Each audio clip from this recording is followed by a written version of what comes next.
जय हिंद प्यारे साथियों। तो कैसे हैं आप सभी। आशा करते हैं कि आप सभी स्वस्थ होंगे और अपने अपने स्टडी में व्यस्त होंगे। प्यारे साथियों, आज की इस वीडियो में हम यूपी होमगार्ड भर्ती 2025 के जीके का प्रैक्टिस सेट 5वां लेकर उपस्थित हुए हैं। तो साथियों, आज की इस प्रैक्टिस सेट में हम यूपी होमगार्ड भर्ती सिलेबस के अकॉर्डिंग सभी टॉपिक के टॉप 100 MCQs मिक्स रूप में लेकर उपस्थित हुए हैं, जिसमें हम सभी inspected and most important question answers को कवर करेंगे। तो चलिए देर न करते हुए वीडियो को स्टार्ट करते हैं और आप हमें अंत में बताएंगे कि आपके इस सेट से कितने क्वेश्चंस के आंसर्स राइट थे।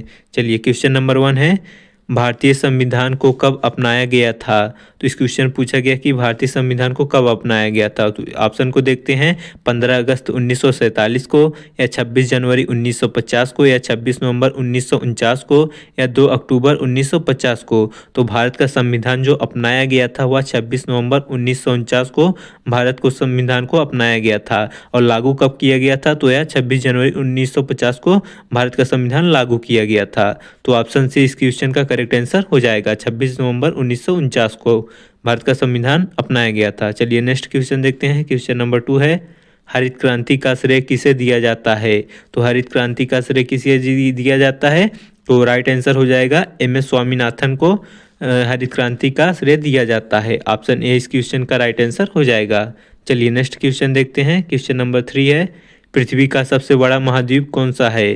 पृथ्वी का सबसे बड़ा महाद्वीप कौन सा है, करेक्ट आंसर हो जाएगा एशिया महाद्वीप जो है पृथ्वी का सबसे बड़ा महाद्वीप है। ऑप्शन सी इस क्वेश्चन का करेक्ट आंसर हो जाएगा। नेक्स्ट क्वेश्चन है, क्वेश्चन नंबर 4 है, मानव शरीर में इंसुलिन हार्मोन किस अंग से स्रावित होता है। तो मानव शरीर में जो इंसुलिन हार्मोन का स्रावण होता है वह अग्नाशय से स्रावित होता है। तो ऑप्शन सी इस क्वेश्चन का राइट आंसर हो जाएगा। नेक्स्ट क्वेश्चन है, क्वेश्चन नंबर 5 है, संयुक्त राष्ट्र संघ की स्थापना कब हुई। तो संयुक्त राष्ट्र संघ की स्थापना कब हुई, करेक्ट आंसर हो जाएगा 1945 ईस्वी को संयुक्त राष्ट्र संघ की स्थापना हुई थी। तो इस क्वेश्चन का ऑप्शन भी करेक्ट आंसर हो जाएगा। चलिए नेक्स्ट क्वेश्चन देखते हैं। क्वेश्चन नंबर 6 है, प्रकाश का अपवर्तन किस कारण से होता है। तो प्रकाश का अपवर्तन किस कारण से होता है, करेक्ट आंसर हो जाएगा माध्यम बदलने से प्रकाश की गति बदलने पर जो है प्रकाश का अपवर्तन होता है। यदि हम किसी वस्तु में जो है माध्यम को बदल देते हैं और प्रकाश की गति बदल जाएगी तो उसका परावर्तन प्रकाश का होता है। ऑप्शन बी इस क्वेश्चन का राइट आंसर हो जाएगा। चलिए नेक्स्ट क्वेश्चन देखते हैं। क्वेश्चन नंबर 7 है, मानव शरीर में सबसे अधिक मात्रा में पाया जाने वाला तत्व कौन सा है। तो ऑप्शन में देखते हैं कौन सा तत्व मानव शरीर में सर्वाधिक पाया जाता है। ऑक्सीजन पाया जाता है, या कार्बन, या हाइड्रोजन, या नाइट्रोजन। तो मानव शरीर में सबसे अधिक जो तत्व विद्यमान होता है वह ऑक्सीजन होता है। तो ऑप्शन ए इस क्वेश्चन का राइट आंसर हो जाएगा। नेक्स्ट क्वेश्चन है, क्वेश्चन नंबर 8 है, विद्युत धारा का SI इकाई क्या है। तो साइंस का इंपॉर्टेंट क्वेश्चन है, विद्युत धारा का SI यूनिट क्या होता है। तो करेक्ट आंसर हो जाएगा विद्युत धारा का SI यूनिट एम्पियर होता है। ऑप्शन सी इस क्वेश्चन का करेक्ट आंसर हो जाएगा। नेक्स्ट क्वेश्चन है, क्वेश्चन नंबर 9 है, पौधों में भोजन बनने की प्रक्रिया को क्या कहते हैं। तो पौधों में भोजन बनने की प्रक्रिया क्या कहलाता है। तो करेक्ट आंसर हो जाएगा पौधों में भोजन बनने की प्रक्रिया प्रकाश संश्लेषण कहलाता है। ऑप्शन सी इस क्वेश्चन का राइट आंसर हो जाएगा। नेक्स्ट क्वेश्चन है, क्वेश्चन नंबर 10 है, ध्वनि किस माध्यम में सबसे तेज चलती है। तो ध्वनि जो होती है वह ठोस माध्यम में सबसे तेज गमन करती है। तो ऑप्शन डी इस क्वेश्चन का राइट आंसर हो जाएगा। नेक्स्ट क्वेश्चन है, क्वेश्चन नंबर 11 है, फ्रांसीसी क्रांति कब शुरू हुई थी। इंपॉर्टेंट क्वेश्चन है हिस्ट्री का। तो फ्रांसीसी की क्रांति कब शुरू हुई थी। तो करेक्ट आंसर हो जाएगा 1789 ईस्वी को फ्रांसीसी क्रांति शुरुआत हुई थी। तो ऑप्शन बी इस क्वेश्चन का राइट आंसर हो जाएगा। नेक्स्ट क्वेश्चन है, क्वेश्चन नंबर 12 है, समाजवाद शब्द का प्रयोग पहली बार किस देश से हुआ। तो समाजवाद शब्द का प्रयोग किस देश से हुआ था। तो करेक्ट आंसर हो जाएगा फ्रांस देश से समाजवाद शब्द का प्रयोग किया गया था। तो ऑप्शन ए इस क्वेश्चन का राइट आंसर हो जाएगा। नेक्स्ट क्वेश्चन है, क्वेश्चन नंबर 13 है, रूस में 1917 की क्रांति का नेतृत्व किसने किया था। तो रूस में जो 1917 की क्रांति हुई थी उसका नेतृत्व किसने किया था। तो उसका नेतृत्व करने वाला व्यक्ति जो था वह लेनिन था। लेनिन ने 1917 की क्रांति रूस की संभाली थी। तो ऑप्शन सी इस क्वेश्चन का करेक्ट आंसर हो जाएगा। नेक्स्ट क्वेश्चन है, क्वेश्चन नंबर 14 है, 18वीं शताब्दी में भारत में प्रमुख व्यापारिक शक्ति कौन सी थी? तो 18वीं शताब्दी की जो सबसे व्यापारिक शक्ति थी भारत की, वह थी अंग्रेज। तो अंग्रेज व्यापारिक शक्ति 18वीं शताब्दी की सबसे बड़ी थी। ऑप्शन डी इस क्वेश्चन का करेक्ट आंसर हो जाएगा। नेक्स्ट क्वेश्चन है, क्वेश्चन नंबर 15 है, डायरी ऑफ ए फ्रैंक किस ऐतिहासिक घटना से संबंधित है? तो डायरी ऑफ एन फ्रैंक जो है वह करेक्ट आंसर हो जाएगा द्वितीय विश्व युद्ध से संबंधित है। ऑप्शन बी इस क्वेश्चन का करेक्ट आंसर हो जाएगा। नेक्स्ट क्वेश्चन है, क्वेश्चन नंबर 16 है, भारतीय संविधान का मसौदा ड्राफ्ट किसने तैयार किया था? तो भारतीय संविधान का मसौदा या फिर प्रारूप तैयार करने वाले जो व्यक्ति थे वह डॉक्टर भीमराव अंबेडकर जी थे।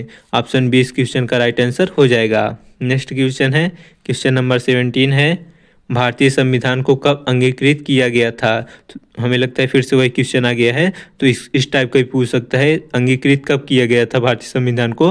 तो भारतीय संविधान को अंगीकृत 26 नवंबर 1949 को किया गया था। तो ऑप्शन सी इस क्वेश्चन का करेक्ट आंसर हो जाएगा। नेक्स्ट क्वेश्चन है, क्वेश्चन नंबर 18 है, भारतीय संविधान में कितने मौलिक अधिकार हैं? तो हमारे भारतीय संविधान में कितने मौलिक अधिकार हैं? तो भारतीय संविधान में पूरे 6 मौलिक अधिकार हैं। कौन कौन से हैं आपको बता देते हैं। समानता का अधिकार, स्वतंत्रता का अधिकार, शोषण के विरुद्ध अधिकार, धार्मिक स्वतंत्रता का अधिकार और सांस्कृतिक और शैक्षणिक अधिकार, और अंतिम है संवैधानिक अधिकार। तो पूरे हमारे संविधान में 6 मौलिक अधिकार हमें प्राप्त हैं। तो ऑप्शन बी इस क्वेश्चन का राइट आंसर हो जाएगा। नेक्स्ट क्वेश्चन है, क्वेश्चन नंबर 19 है, भारतीय संविधान की प्रस्तावना किस उद्देश्य से शुरू होती है? तो भारतीय संविधान की प्रस्तावना जो होता है वह किस उद्देश्य से शुरू होता है? तो करेक्ट आंसर हो जाएगा हम भारत के लोग, यही भारतीय संविधान की प्रस्तावना है, हम भारत के लोग। तो ऑप्शन डी इस क्वेश्चन का राइट आंसर हो जाएगा। नेक्स्ट क्वेश्चन है, क्वेश्चन नंबर 20 है, भारत को धर्मनिरपेक्ष गणराज्य कब घोषित किया गया? तो भारत को धर्मनिरपेक्ष गणराज्य जो है वह सन 1976 में घोषित किया गया था। तो ऑप्शन सी इस क्वेश्चन का करेक्ट आंसर हो जाएगा। नेक्स्ट क्वेश्चन है, क्वेश्चन नंबर 21 है, भारत की अर्थव्यवस्था किस प्रकार की मानी जाती है? तो भारत की अर्थव्यवस्था एक करेक्ट आंसर हो जाएगा मिश्रितवादी जो है भारतीय अर्थव्यवस्था मानी जाती है, मिश्रित रूप की। तो ऑप्शन सी इस क्वेश्चन का करेक्ट आंसर हो जाएगा। नेक्स्ट क्वेश्चन है, क्वेश्चन नंबर 22 है, भारत में कृषि को किस प्रकार का व्यवसाय माना जाता है? तो भारत में कृषि को एक प्राथमिक व्यवसाय माना जाता है। तो ऑप्शन सी इस क्वेश्चन का करेक्ट आंसर हो जाएगा। नेक्स्ट क्वेश्चन है, क्वेश्चन नंबर 23 है, भारत की शास्त्रीय नृत्य परंपरा से संबंधित कौन सा नृत्य है? तो भारत की शास्त्रीय नृत्य परंपरा से संबंधित नृत्य जो है वह कथक नृत्य है। ऑप्शन बी इस क्वेश्चन का कथक नृत्य करेक्ट आंसर हो जाएगा।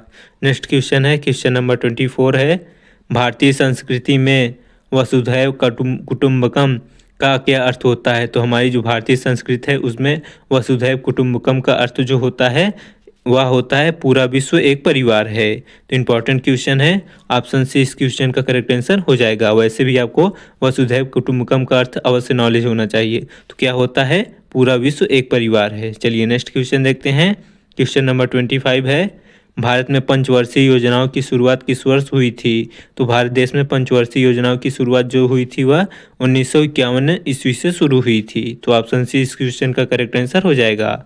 नेक्स्ट क्वेश्चन है, क्वेश्चन नंबर 26 है, वाणिज्य कॉमर्स का मुख्य उद्देश्य क्या होता है? तो कॉमर्स का मुख्य उद्देश्य पूछा गया है, तो करेक्ट आंसर हो जाएगा वस्तुओं और सेवाओं का वितरण करना कॉमर्स वाणिज्य का मुख्य उद्देश्य होता है। ऑप्शन सी इस क्वेश्चन का राइट आंसर हो जाएगा। नेक्स्ट क्वेश्चन है, क्वेश्चन नंबर 27 है, आयात इंपोर्ट का अर्थ है। तो आयात का अर्थ क्या होता है?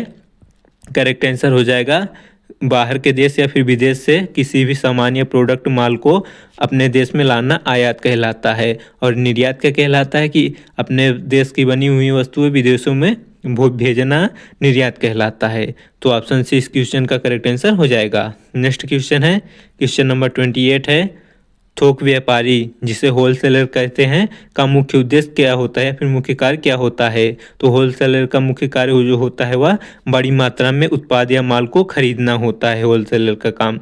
तो ऑप्शन बी इस क्वेश्चन का राइट आंसर हो जाएगा।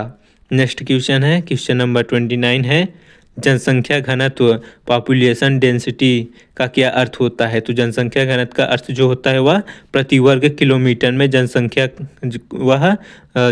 घनत्व कहलाती है, यानी 1 किलोमीटर में कितनी जनसंख्या है व्यक्तियों की, वह जनसंख्या घनत्व कहलाता है। तो ऑप्शन बी इस क्वेश्चन का करेक्ट आंसर हो जाएगा। नेक्स्ट क्वेश्चन है, क्वेश्चन नंबर 30 है, जनसंख्या वृद्धि का प्रमुख कारण क्या है? तो ऑप्शन को देखते हैं, उच्च मृत्यु दर है, या निम्न मृत्यु दर है, या उच्च जन्म दर है, या प्रवासन में कमी। तो जनसंख्या वृद्धि का कारण जो होता है उच्च मृत्यु दर में जो होगा ये तो होगा नहीं, क्योंकि अधिक आदमी या मरेंगे तो इससे जनसंख्या तो बढ़ेगी नहीं। निम्न जन्म दर यानी जन्म कम होगा तो उससे भी नहीं बढ़ोतरी होगी जनसंख्या में। तो करेक्ट आंसर हो जाएगा उच्च जन्म दर के कारण जनसंख्या वृद्धि होती है। तो ऑप्शन सी इस क्वेश्चन का राइट आंसर हो जाएगा। नेक्स्ट क्वेश्चन है, क्वेश्चन नंबर 31 है, निम्न में से कौन सा जनसंख्या वृद्धि को नियंत्रित करने का उपाय है? तो जनसंख्या वृद्धि को नियंत्रण करने का उपाय निम्न में से पूछा गया है। तो ऑप्शन को देखते हैं, शिक्षा का प्रसार करना, या स्वास्थ्य सेवाओं की कमी करना, या बाल विवाह, या अशिक्षा। तो करेक्ट आंसर हो जाएगा शिक्षा का प्रसार करना। यही एक प्रकार का जो है जनसंख्या वृद्धि में कमी को किया जा सकता है। शिक्षा का प्रसार करके जनसंख्या को नियंत्रित किया जा सकता है। तो ऑप्शन ए इस क्वेश्चन का राइट आंसर हो जाएगा। नेक्स्ट क्वेश्चन है, क्वेश्चन नंबर 32 है, निम्न में से कौन सा राज्य भारत में सर्वाधिक जनसंख्या वाला है? तो सर्वाधिक जनसंख्या वाला भारत का कौन सा राज्य है? तो करेक्ट आंसर हो जाएगा उत्तर प्रदेश में भारत में सर्वाधिक जनसंख्या पाई जाती है, उत्तर प्रदेश में। ऑप्शन डी इस क्वेश्चन का करेक्ट आंसर हो जाएगा। नेक्स्ट क्वेश्चन है, क्वेश्चन नंबर 33 है, नगरीकरण का मुख्य कारण क्या है? तो नगरीकरण का मुख्य कारण क्या होता है? औद्योगिकीकरण जो है नगरीकरण का मुख्य कारण होता है। तो ऑप्शन बी इस क्वेश्चन का करेक्ट आंसर हो जाएगा। नेक्स्ट क्वेश्चन है, क्वेश्चन नंबर 34 है, निम्न में से कौन सा नगरीकरण का पर्यावरण पर नकारात्मक प्रभाव है? तो नगरीकरण का पर्यावरण पर नकारात्मक प्रभाव कौन सा है? तो इसके लिए ऑप्शन को देखते हैं, हरित क्षेत्र में वृद्धि, या वायु प्रदूषण में वृद्धि, या जल संरक्षण, या जैव विविधता का संरक्षण। तो नगरीकरण का पर्यावरण पर नकारात्मक प्रभाव जो होता है वह वायु प्रदूषण की में वृद्धि। तो ऑप्शन बी इस क्वेश्चन का वायु प्रदूषण की वृद्धि करेक्ट आंसर हो जाएगा। नेक्स्ट क्वेश्चन है, क्वेश्चन नंबर 35 है, शहरी क्षेत्रों में जल प्रदूषण का प्रमुख कारण क्या है? तो शहरी क्षेत्रों में जल प्रदूषण का प्रमुख कारण जो होता है वह औद्योगिकी से निकलने वाले अपशिष्ट पदार्थ पर्यावरण प्रदूषण का प्रमुख कारण होता है। तो ऑप्शन बी इस क्वेश्चन का राइट आंसर हो जाएगा। चलिए नेक्स्ट क्वेश्चन देखते हैं, क्वेश्चन नंबर 36 है, निम्न में से कौन सा नगरीय पर्यावरण सुधार का उपाय है? तो नगरीय पर्यावरण सुधार का उपाय क्या है? तो ऑप्शन को देखते हैं, अवैध बस्तियों का विस्तार, या फिर सार्वजनिक परिवहन का विकास, या हरित क्षेत्रों की कटाई, या औद्योगिक कचरे का खुला निस्तारण करना। तो इसका करेक्ट आंसर हो जाएगा सार्वजनिक परिवहन का विकास। तो ऑप्शन बी इस क्वेश्चन का राइट आंसर हो जाएगा। नेक्स्ट क्वेश्चन है, क्वेश्चन नंबर 37 है, सतत नगरीकरण का तात्पर्य है? तो सतत नगरीकरण का तात्पर्य जो होता है वह पर्यावरण संरक्षण के साथ शहरी विकास। तो ऑप्शन सी इस क्वेश्चन का राइट आंसर हो जाएगा। नेक्स्ट क्वेश्चन है, क्वेश्चन नंबर 38 है, भारत का सबसे दक्षिणी बिंदु स्थली कौन सा है? तो भारत का सबसे दक्षिणतम बिंदु जो है वह कन्याकुमारी है। ऑप्शन ए इस क्वेश्चन का राइट आंसर हो जाएगा। नेक्स्ट क्वेश्चन है, क्वेश्चन नंबर 39 है, निम्नलिखित में से कौन सा पठार भारत में स्थित है?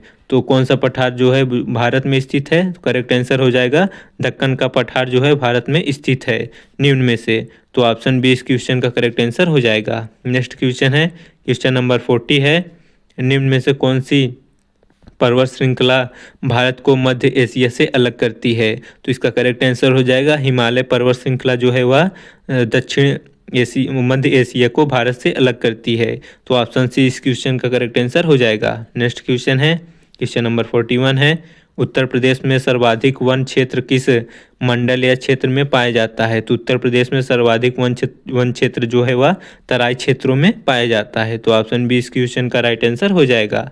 नेक्स्ट क्वेश्चन है, क्वेश्चन नंबर 42 है, उत्तर प्रदेश में निम्नलिखित में से कौन सा खनिज प्रमुख रूप से पाया जाता है? तो उत्तर प्रदेश में जो प्रमुख रूप से खनिज पाया जाता है वह है चूना और पत्थर। चूना और पत्थर उत्तर प्रदेश में प्रमुख खनिज पाया जाता है। ऑप्शन सी इस क्वेश्चन का राइट आंसर हो जाएगा। नेक्स्ट क्वेश्चन है, क्वेश्चन नंबर 43 है, उत्तर प्रदेश का कौन सा क्षेत्र जल संसाधनों की दृष्टि से सबसे समृद्ध है?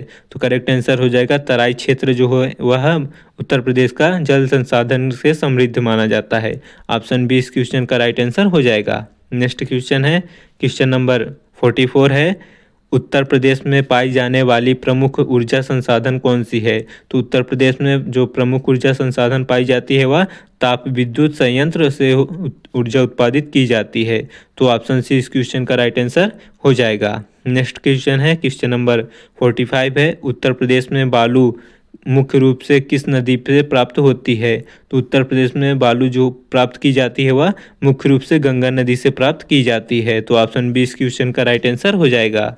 नेक्स्ट क्वेश्चन है, क्वेश्चन नंबर 46 है, बनारस हिंदू विश्वविद्यालय जिसे बीएचयू कहते हैं की स्थापना किसने की? तो बीएचयू की स्थापना करने वाले जो महान व्यक्ति थे वह मदन मोहन मालवीय जी थे। ऑप्शन बी इस क्वेश्चन का राइट आंसर हो जाएगा। नेक्स्ट क्वेश्चन है, क्वेश्चन नंबर 47 है, उत्तर प्रदेश की प्रमुख लोक नृत्य शैली कौन सी है? तो उत्तर प्रदेश की प्रमुख लोक नृत्य शैली जो है वह कथक नृत्य लोक शैली है। ऑप्शन सी इस क्वेश्चन का राइट आंसर हो जाएगा। नेक्स्ट क्वेश्चन है, क्वेश्चन नंबर 48 है, निम्नलिखित में से कौन सा त्यौहार उत्तर प्रदेश से विशेष रूप से संबंधित है? तो इसका करेक्ट आंसर हो जाएगा, उत्तर प्रदेश का त्यौहार जो विशेष रूप से संबंधित है वह है छठ पूजा। छठ पूजा जो है उत्तर प्रदेश का विशेष प्रमुख त्यौहार है। ऑप्शन सी इस क्वेश्चन का राइट आंसर छठ पूजा हो जाएगा। नेक्स्ट क्वेश्चन है, क्वेश्चन नंबर 49 है, भारत का सर्वोच्च खेल पुरस्कार कौन सा है? तो भारत का सर्वोच्च खेल पुरस्कार कौन सा है? तो करेक्ट आंसर हो जाएगा मेजर ध्यानचंद खेल रत्न पुरस्कार जो है भारत का सर्वोच्च खेल पुरस्कार है। ऑप्शन डी इस क्वेश्चन का राइट आंसर हो जाएगा। नेक्स्ट क्वेश्चन है, क्वेश्चन नंबर 50 है, अर्जुन पुरस्कार की शुरुआत किस वर्ष हुई थी? तो अर्जुन पुरस्कार की शुरुआत जो हुई सन 1961 ईस्वी से शुरू हुआ था अर्जुन पुरस्कार। ऑप्शन सी इस क्वेश्चन का राइट आंसर हो जाएगा। चलिए नेक्स्ट क्वेश्चन देखते हैं। प्यारे साथियों, आपसे एक रिक्वेस्ट है कि यदि आप अभी तक हमारे चैनल को सब्सक्राइब नहीं किए हैं सो प्लीज़ चैनल को सब्सक्राइब कर दें और वीडियो को एक लाइक ज़रूर कर दें। आप सभी के सपोर्ट की ज़रूरत है, तो आशा है कि आप सभी हमें सपोर्ट अवश्य करेंगे ताकि हम एक बोर्ड ले सके और आपको अच्छे से समझाकर पढ़ाने का प्रयत्न करें। तो चलिए अगला क्वेश्चन देखते हैं। क्वेश्चन नंबर 51 है, द्रोणाचार्य पुरस्कार किस क्षेत्र में दिया जाता है? तो द्रोणाचार्य पुरस्कार जो है वह खेल के प्रशिक्षकों को दिया जाता है।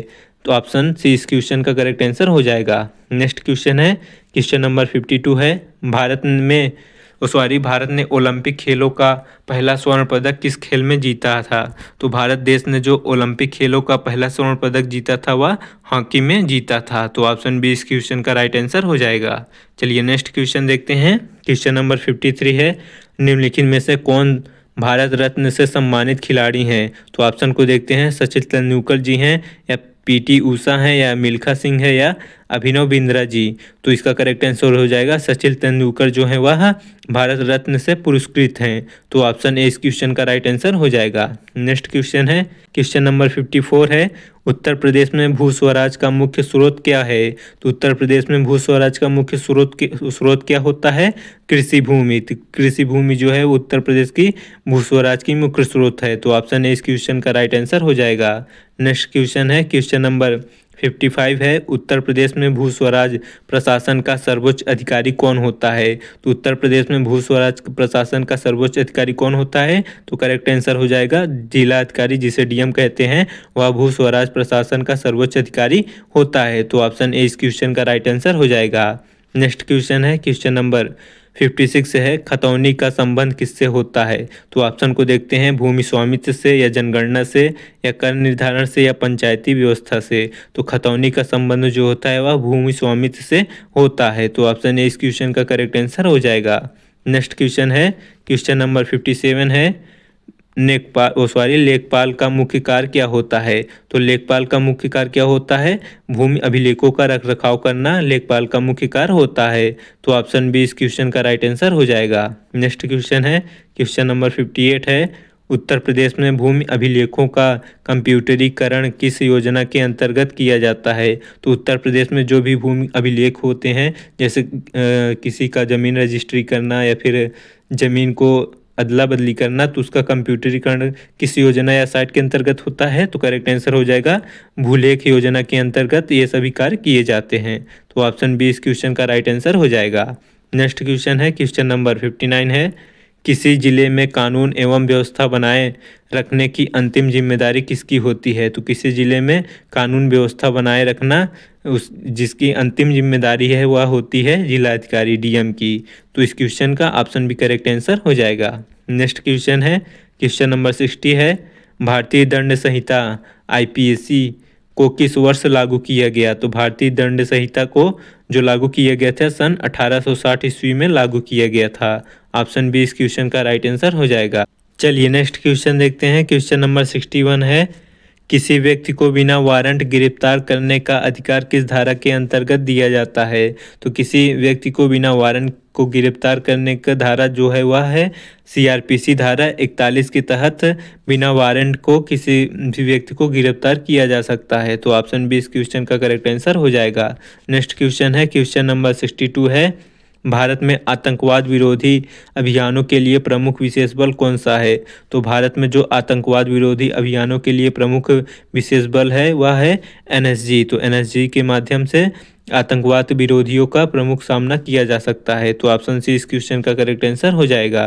नेक्स्ट क्वेश्चन है, क्वेश्चन नंबर 63 है, राष्ट्रीय जांच एजेंसी एनआईए की स्थापना किस वर्ष हुई? तो राष्ट्रीय जांच एजेंसी की स्थापना जो हुई वह सन 2008 में इसकी स्थापना की गई। तो इस क्वेश्चन का ऑप्शन बी करेक्ट आंसर हो जाएगा।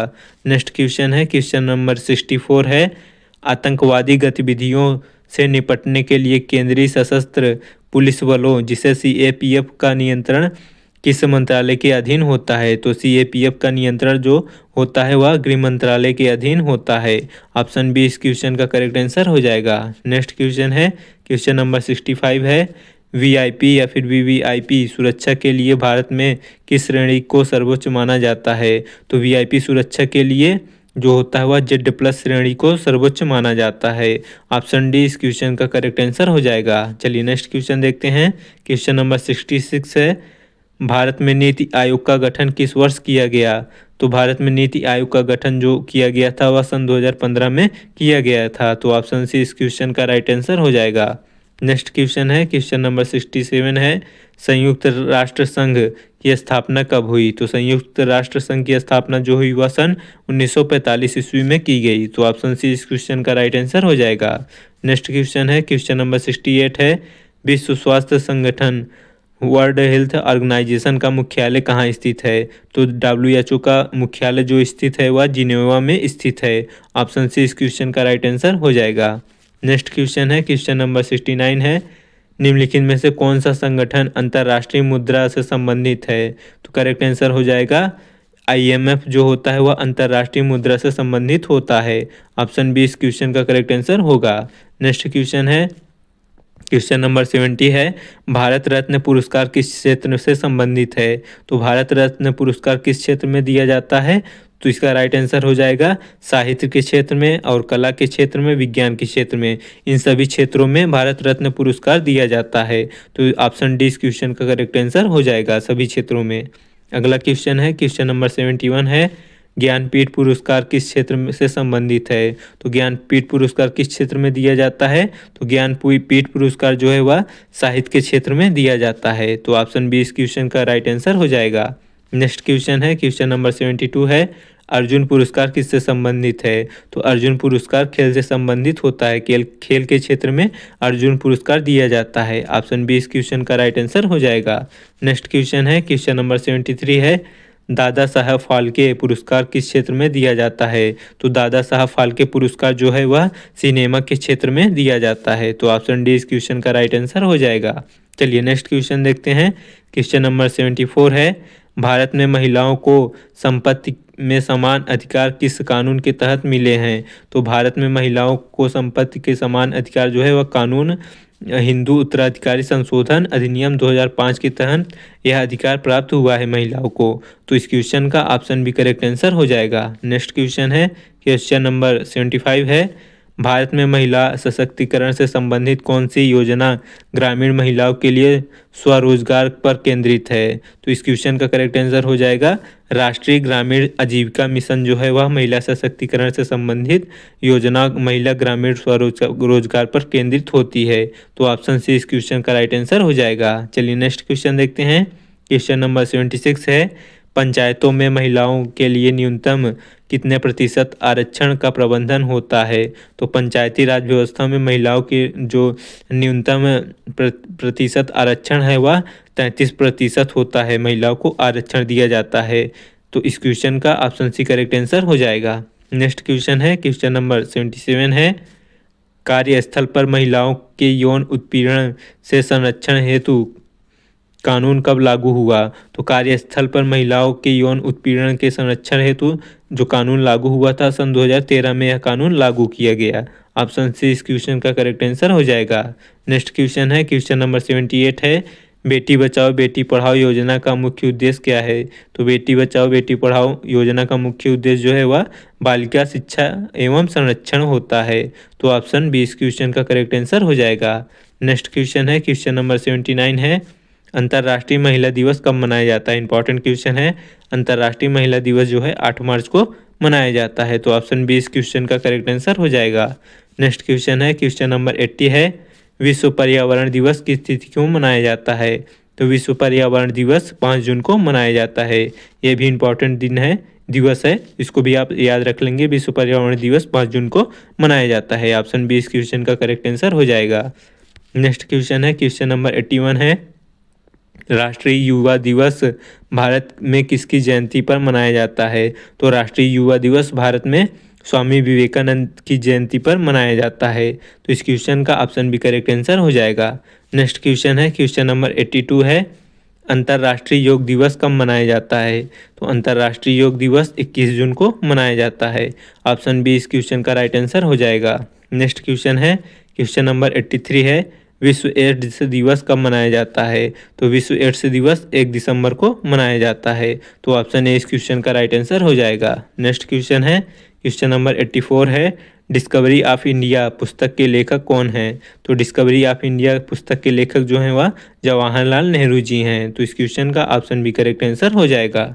नेक्स्ट क्वेश्चन है, क्वेश्चन नंबर 85 है, गोदान उपन्यास के लेखक कौन हैं? तो गोदान एक प्रकार का उपन्यास है जिसके लेखक पूछा गया है। तो करेक्ट आंसर हो जाएगा मुंशी प्रेमचंद्र जी जो हैं वह गोदान उपन्यास के लेखक हैं। तो ऑप्शन सी इस क्वेश्चन का राइट आंसर हो जाएगा।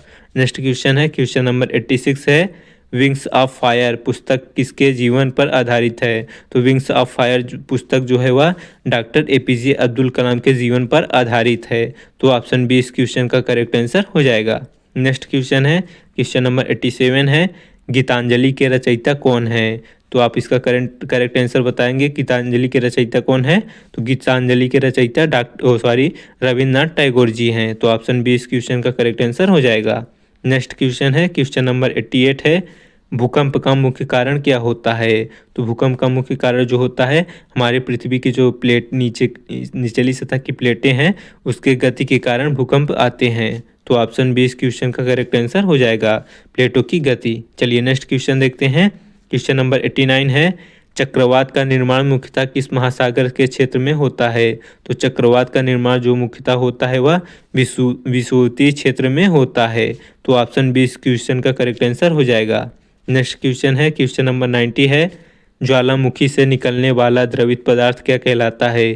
तो ज्वालामुखी से जो द्रवित पदार्थ निकलता है वह लावा कहलाता है। ऑप्शन बी इस क्वेश्चन का करेक्ट आंसर हो जाएगा। नेक्स्ट क्वेश्चन है, क्वेश्चन नंबर 91 है, सुनामी का प्रमुख कारण क्या होता है?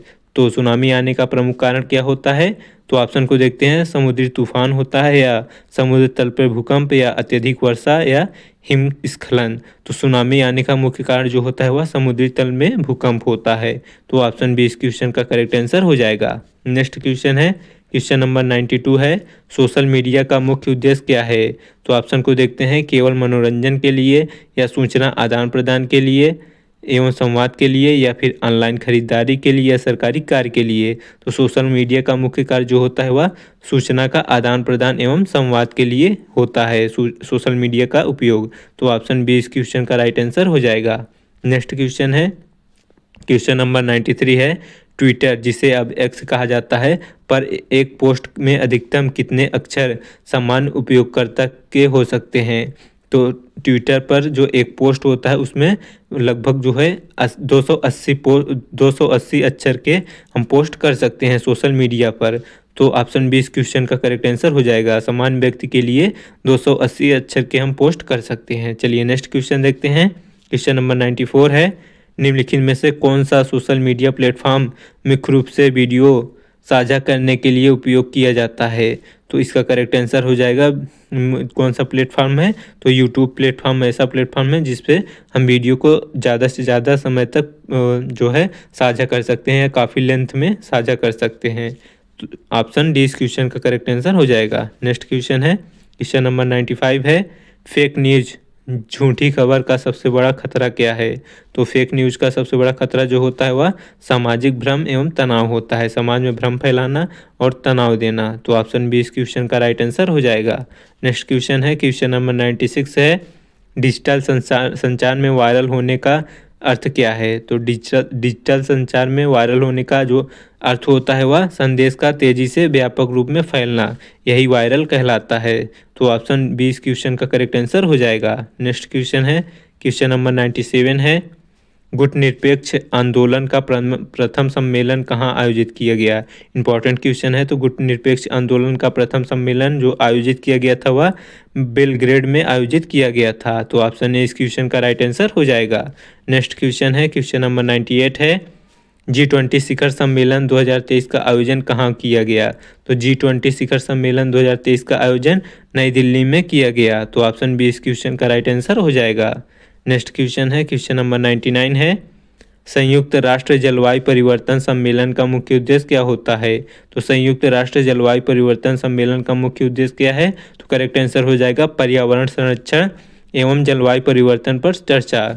तो ऑप्शन बी इस क्वेश्चन का करेक्ट आंसर हो जाएगा। चलिए नेक्स्ट एंड लास्ट क्वेश्चन देखते हैं। क्वेश्चन नंबर 100 है, भारतीय गणतंत्र दिवस समारोह किस तिथि को मनाया जाता है? तो ये क्वेश्चन का आंसर आप लोगों के लिए हमें कमेंट बॉक्स में बताएंगे कि भारतीय गणतंत्र दिवस कब मनाया जाता है। तो चलिए वीडियो यहीं पे समाप्त करते हैं। तो आप सभी से निवेदन है कि वीडियो पसंद आया हो तो चैनल को सब्सक्राइब कर लें और वीडियो को एक लाइक जरूर कर दें। यदि आप होमगार्ड की तैयारी कर रहे हैं तो हमारे चैनल को अवश्य सब्सक्राइब कर लें, क्योंकि हम यूपी होमगार्ड भर्ती सिलेबस के अकॉर्डिंग सभी टॉपिक के 50-50 क्वेश्चन के सेट करवा रहे हैं। तो आप हमारे चैनल के साथ जुड़ जाए, जिससे आपकी तैयारी बेहतर हो सकेगी। तो वीडियो देखने के लिए धन्यवाद। मिलते हैं नेक्स्ट वीडियो में।